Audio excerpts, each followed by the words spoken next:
Alright, taking a look at 3 more Scout class figures from the Revenge of the Fallen era. We've got some pretty interesting ones today. We have Brakedown, we have the Insecticon, and we have good old Ejector. Man, Ejector is quite the iconic character from Revenge of the Fallen. He is the guy that turns into the household appliance. What appliance is it? Well, if you know, you know. But if you don't, stay tuned. I'll show him off. That's the whole point of this video. But yeah, 3 more Revenge of the Fallen Scout class figures. Let's get into it. Let's start with Brakedown, because Brakedown's the only one that actually does not appear in Revenge of the Fallen. Many of these guys from the Revenge of the Fallen Scout class don't appear in the movie. However, interestingly, both of those guys actually do, so it's kind of cool. So yeah, this is Brakedown. Brakedown's one of my favorite Decepticon characters, so it's pretty cool that he actually got a Scout class. It is pretty reminiscent of his G1 self. Does have a lot of similar design elements, the blues, the whites, the reds. It's Brakedown, man. I really like it. I actually appreciate how his chest is the rear bumper instead of the front bumper. I think that's actually a pretty cool little twist. The head sculpt's really cool. It's almost like an amalgamation of, movie style and G1. Almost looks kind of something you'd see in the Unicron trilogy, almost, a little bit. It is a nice head sculpt, though. Overall, it's a pretty nice figure. It's kind of basic, though. It doesn't have too much going on. It's got a ball joint at the head. It's got like a ball joint and then a hinge at the shoulders. Bicep swivel. It does have double jointed elbows, but it's kind of for transformation. It does have ball jointed wrists, though, so that's something, I guess. Ball joints at the hips, but it's kind of hindered by the hinge there, so you have to get it out of the way. Thigh swivel, knee bend, and a toe joint, I guess, question mark, just for transformation, but it's still there.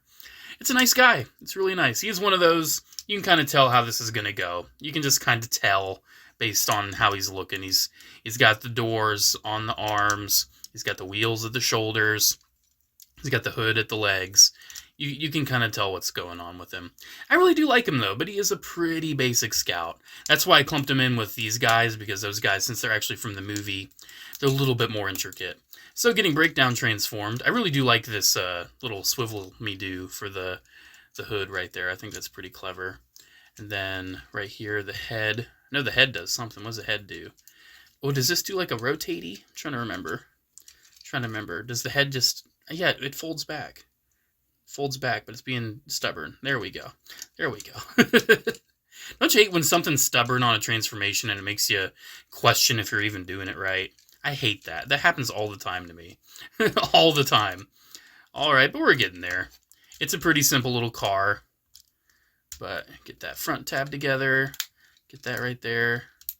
And I think the hands actually just stay flat. I don't think you have to hinge those at all. Do you? Maybe? Nah, you don't. Nah. Just get all this tabbed in. Get it all squozing together. And there we go. Here's Brakedown. And his very nice Brakedown-y alt mode. Kind of similar to the G1 mode. Kind of squat, a little stubby.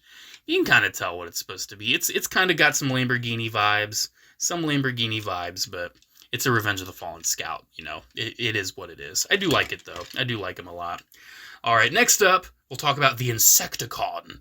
And some people may ask, wait, this guy was in the movie? Well, technically. Mostly in the alt mode, but, it's... there's all those little bugs flying around in the movies. There's, like, a little insect that Sam Witwicky, like an insect Decepticon that he grabbed that was, like, spying on him, and it gave away his location. That's pretty much what this guy is. He's essentially that little insect bot. But he's got a robot mode, and his head is really cool looking. I love the design of the head. It almost looks like a cicada, in a way. If you know what cicada faces look like, it's really cool looking. And I love his General Grievous multi-arm look. Oftentimes, insect transformers try to hide the insect arms. This one's just like, no. It's the arms and the legs, but he also just has an extra pair of arms because he's an insect. And I just think it's really cool. I love his big humpback, too. He's got this nice big hunchback, and it just looks so cool for the design. He does have the wings on the back. You can kind of move those a little bit. You can have them out, you can have them down. It's a little insect boy. It's a little insect boy. He's loaded with articulation, obviously, because he's got several arms. Each arm has a ball joint, swivel, and a hinge. Ball joint, swivel, hinge. The leg, ball joint, swivel, hinge. He does have an added little heel, though, so he can stand. So that's nice. He's got a little heel. Nothing at the waist. and his head is on a ball joint and a little hinge-me-do for the transformation. It's a cool little guy. I really like him. It's pretty neat.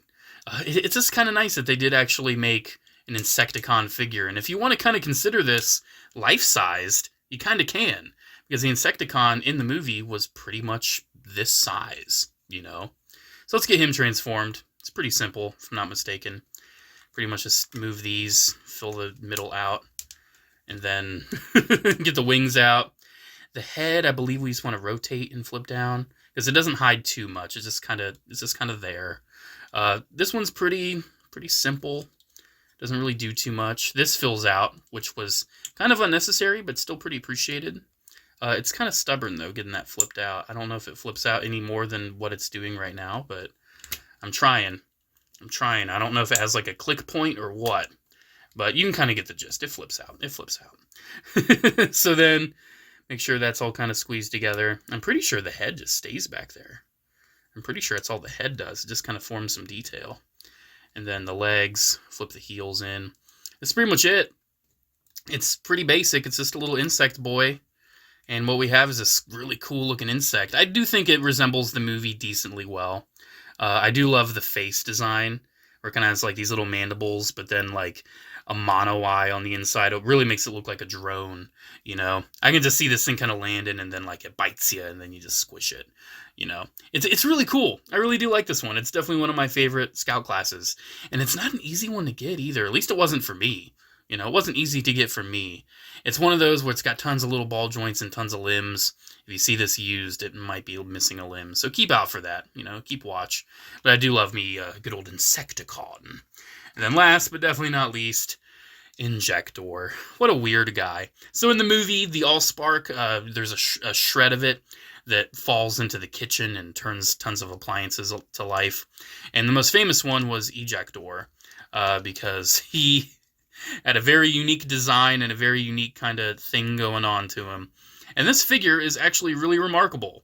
I love that this exists. I love that Hasbro was like, you know that guy in the movie? Yeah, we need to make that guy. And they did. And actually did a really good job, too.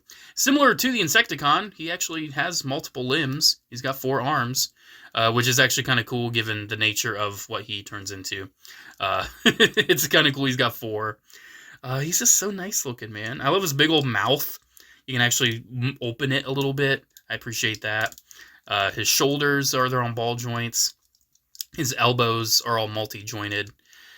You have this as well, but that's mostly for transformation. It does seem like his ball joint at the shoulder is it's stressing a little bit, so it's kind of giving out after all these years. He's a weird one, that's for sure. He's a weird one. His hips are on ball joints. He kind of has knees, but they're almost already bent, so he kind of does, kind of doesn't. Then you can kind of move his ankles a little bit. He's cool. He's fun. I love him. Let's transform him. It's actually been a while since I've done this. Ooh, there goes his arm again. So let's figure this out together. So yes, that is an actual string. That is an actual power cord. That's how I do it. I just kind of tuck it in there and then close it. But you could just have that dangling as a tail or something if you want. Man, it has been a while since I've done this guy. Let's see if I can remember how it goes. I think I can. Oh man, I just got reminded of how that was used in school all the time when I was in school. I swear it was always, I think I can. Wasn't that Little Engine That Could? Isn't that what it was? Little Engine That Could. Man, I haven't thought about that in so long. Oh, man. That's what Transformers do to you. They bring your memories back. You remember the little engine that could and all of your wonderful memories of early grade school. They were totally wonderful and absolutely weren't miserable whatsoever. Let's keep going. Man, that ball joint is really just giving out. He just doesn't want to hold. It doesn't pop. That's the problem. That ball joint's not popping. I guess the head rotates in like that. The legs are going to do a little of that. Okay, we're getting there. We're figuring it out. The feet. You actually need to flip the feet in. That's a little detail. It's actually very surprising. I wouldn't expect that at all. Maybe flip the feet out. Yeah, you flip the feet out. That is so weird. Is that right? I don't know. I don't know yet. We haven't We haven't gotten to the point of knowing quite yet, but we're getting there. All right. So I'm guessing that part's going to hinge up. Yup. Oh, man, there goes that ball joint. At least it's not like my scatter shot. Oh, man. It's not like my scatter shot where it was literally just shredding itself. But I did get this guy used, so maybe some of his tolerances... Oh, my gosh. Maybe some of his tolerances aren't really, you know, too good nowadays. I actually don't remember where I got this guy. Did I get him at the flea market or something? I don't remember. I don't remember where I got him. Maybe I got him from a friend. Maybe I got him from the comic figure blog. I'm not quite sure. But we got there. We got there. We got there in the end. He's a toaster. That's what he turns into. He is a literal transformer toaster. He's a 4-slice toaster, which is great. Yeah, and he's painted all silver too. So that does mean over time he's gonna have little scuffs here and there. Yeah, they actually painted him silver. He's got the power cord, which is awkwardly at the top instead of near the bottom. Yeah, it's so fun. And I love how he's a 4-slice toaster and he has 4 arms. That's just so ingenious. It's so well designed. It's so cool looking. You got all the controls on the side for how long you want to toast it. You got the popper lever right there. It's so great. Come on, man. You need Ejector in your life. Where is Studio Series Ejector? Where is Masterpiece Ejector? Where is 3.0 DLX? No, where is 3.0 Premium Scale Ejector? Where is it? Best character. Man, they need to make more of these. They didn't make the Oreo bot from Age of Extinction. I would love to see a toy of him. They kind of did Dispensor in Age of Extinction. They kind of did, but it wasn't really right. I need like a Dispensor in like Studio Series that turns into an actual vending machine. That's what I need. Because this is Ejector that turns into a toaster. I need Ejector that turns... No, I need Dispensor that turns into a vending machine. You know, the Oreo bot, I'd love to see him. I love the weird little things that Michael Bay did. You know, not all of them were slam dunks. A lot of them weren't. But, you know, little insects, little toasters, and, hey, you know, the line's always got to bring some things that weren't in the movies, you know? It's cool stuff. There's 3 more Revenge of the Fallen Scout figures in the bag. I might take a little bit of a break after this from talking about them to talk about some other stuff, but I'm really getting into talking about these Revenge of the Fallen Scouts, and I hope you guys are too. I love them. I absolutely do. I have almost all of them. I don't have Scalpel. I have heard nothing but nightmares about Scalpel and how horrible of a toy that is, so I currently do not have it. I don't know if I will ever get it. We'll see. But I have these, and I've talked about them, and I hope you guys enjoyed. Let me know what you think about them in the comments below. Special shout out to channel members too, as well, always, as well, also, forever. Thank you all so much for the continued support. Alrighty, have a great one. I'll see you in the next video. Bye.